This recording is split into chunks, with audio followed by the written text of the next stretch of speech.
Hi everybody. So we're going to have a look at Zoom and the different tools that you need to use for your teaching practice. So I'm just going to introduce you one step at a time to the different things. So I'm using a German laptop at the moment. That's why you see the symbols down here in the Zoom bar, but you also see the words in German. But don't worry, even if you use it with a different language, the symbols will be the same for the different tools. So first of all, here it says participants. So the two people, that means that's the participants list. At the moment, you can see there's only one person in this Zoom session, and that's me. And when I click on it, you can see that the list pops up here on this side. So at the moment, there's only me, and you can see I'm listed as the host. The host is the person who has control over the room, who can set up breakout rooms and send people into breakout rooms, and also who can bring them back.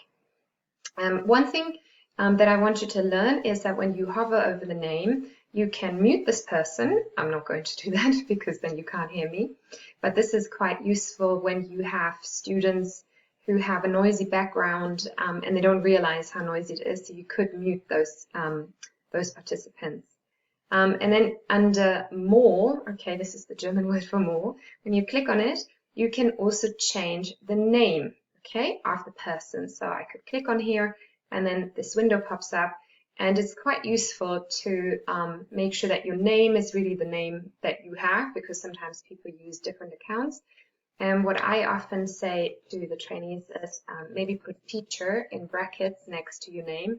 It's really clear for everyone that you are a teacher and not a student, especially in the first couple of weeks when people don't know each other that well. Okay, so when you have more people in a group, in a session, they would also be listed here. And you could also, under more, you will have more options then. You could also make other people the host. And that is really important because maybe you'll be teaching the first lesson one day, and then after you, there's another trainee teaching, and you will have to change hosts because this person will then need to be able to set up breakout rooms. Okay, so you would do this also under more, and then more options pop up. Okay, there's another thing here at the bottom of the participants list, which is really useful. You can see there's a green tick here, and when I click on it, you can see that a little green tick appears next to my name. I could also change this and use the red cross.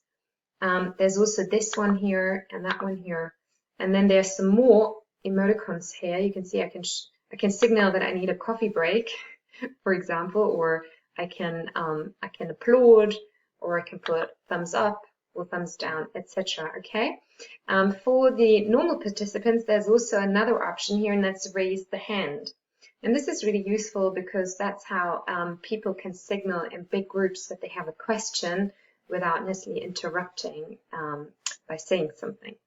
And that's a very useful option as well to use in input sessions, but also for the students to use. As the host, I can erase all of those things by clicking on this little diamond. You can see now the things have disappeared. I usually use only the green tick, and I use it so that the students can show me when they are done with a task.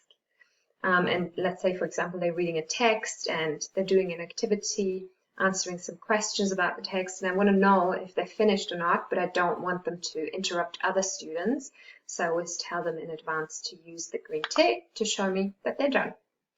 All right, there's another little thing down here which you can't understand probably now. It means mute everyone. So the host also has the power to mute all participants in one go.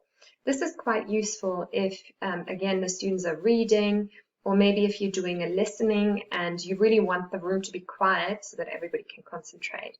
So you can find this down here. Okay, now next to participants, if you click on it again, it would disappear. So it's really easy. Just want to show you again. So it appears, and then when you click on it again, it disappears, right? And this is because I'm not in the full screen mode at the moment. If I change into full screen mode, you can see that you can't really see the border anymore. And if I click on participants, then there will be a window popping up. So it's a little bit different. So if you click on participants and you're like wondering why it doesn't look the same as in my video, That's because you're in full screen mode, and then you just click on going out of full screen mode, changing, and then when you click on participants again, there you go. It pops up on your right hand side. All right,